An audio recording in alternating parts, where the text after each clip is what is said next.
Di jantung hutan Gorontalo yang diselimuti kabut, di mana suara alam menjadi satu-satunya musik, sebuah misteri masih hidup.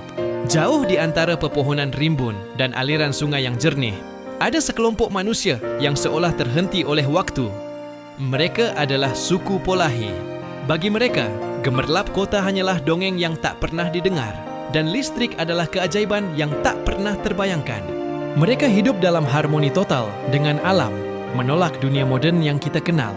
Ini bukan sekadar kisah bertahan hidup, melainkan sebuah pilihan sadar untuk meninggalkan peradaban. Mereka adalah manusia rimba terakhir, penjaga rahasia, kuno yang memilih kesunyian hutan sebagai rumah abadi mereka. Kisah mereka adalah pengingat tentang dunia lain yang tersembunyi, tepat di depan mata kita. Ratusan tahun lalu, di masa kerajaan Islam Gorontalo, seluruh rakyat diwajibkan untuk tunduk pada hukum yang berlaku. Namun, ada sekelompok orang yang menolaknya. Mereka tidak ingin terikat. Mereka ingin hidup bebas, tanpa aturan yang dibuat oleh manusia. Maka di suatu malam yang gelap, mereka pun mengambil keputusan besar. Diam-diam mereka meninggalkan kampung halaman, berjalan kaki menyusuri lembah dan sungai yang senyap, hingga akhirnya hilang ditelan lebatnya hutan belantara. Sejak malam itu, dunia tak pernah melihat mereka lagi. Mereka memilih jalan yang berbeda, jalan menuju kebebasan yang mereka dambakan, penjaga tradisi kuno. Selama berabad-abad, mereka lahir dan tumbuh di tengah belantara, tanpa rumah permanen, hanya beratapkan langit dan dedaunan. Pakaian mereka terbuat dari kulit kayu, dan makanan mereka adalah anugerah langsung dari hutan. Umbi-umbian, rotan muda, dan hasil buruan. Hidup bagi mereka adalah sebuah perjalanan tanpa akhir. Ketika sumber makanan di satu tempat menipis, mereka akan berjalan lagi.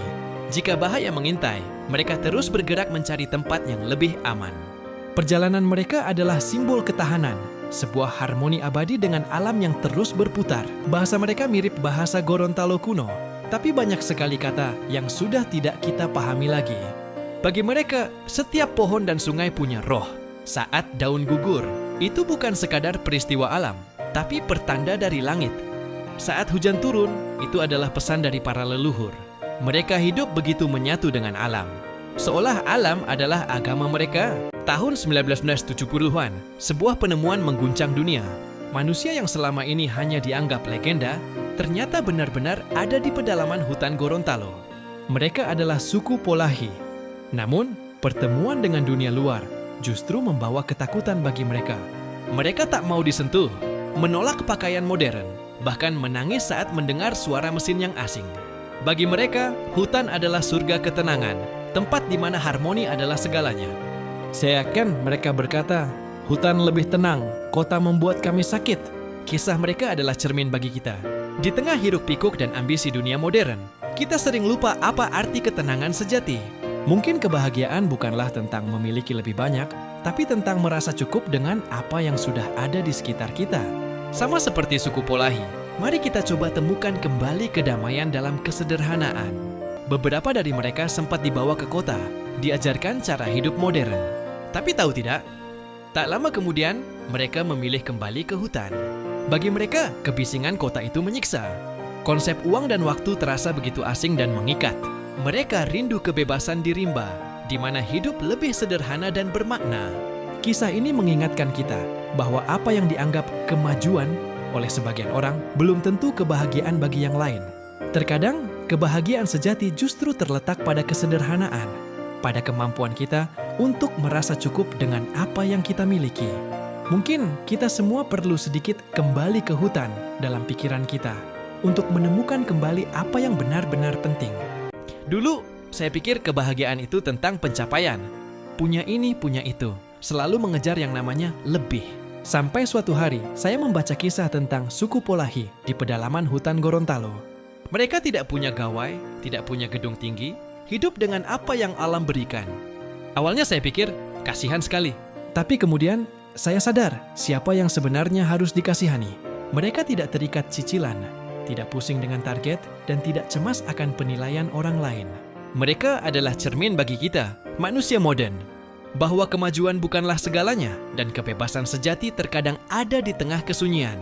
Mereka mengajarkan kita untuk hidup selaras dengan alam, bukan menaklukkannya. Karena bagi mereka, hutan bukan sekadar tempat tinggal, tapi rumah, guru, dan kehidupan itu sendiri. Hingga kini, mereka masih hidup di balik kabut Boliohuto. Menjaga warisan leluhur, jauh dari dunia manusia. Mereka adalah saksi hidup bahwa tak semua yang tersembunyi berarti hilang. Kadang, yang mereka jaga adalah jiwa manusia yang sesungguhnya. Inilah kisah suku Polahi, manusia yang lari dari peradaban dan menemukan damai dalam pelukan hutan. Di tengah gempuran modernitas, mereka memilih kesederhanaan, hidup selaras dengan alam yang memberi mereka segalanya. Mereka tak butuh gedung pencakar langit untuk merasa tinggi, karena puncak pohon adalah singgasana mereka. Mereka tak perlu internet untuk terhubung, karena detak jantung hutan adalah koneksi sejati mereka. Kisah mereka mengingatkan kita bahwa kebahagiaan sejati mungkin tidak berada di luar sana, di tengah hiruk-pikuk dunia. Mungkin kebahagiaan itu ada di dalam diri, dalam kesederhanaan, dan dalam keberanian untuk menjadi berbeda. Jangan lupa subscribe channel YouTube Hartok Sanjaya untuk kisah-kisah inspiratif lainnya. Terima kasih.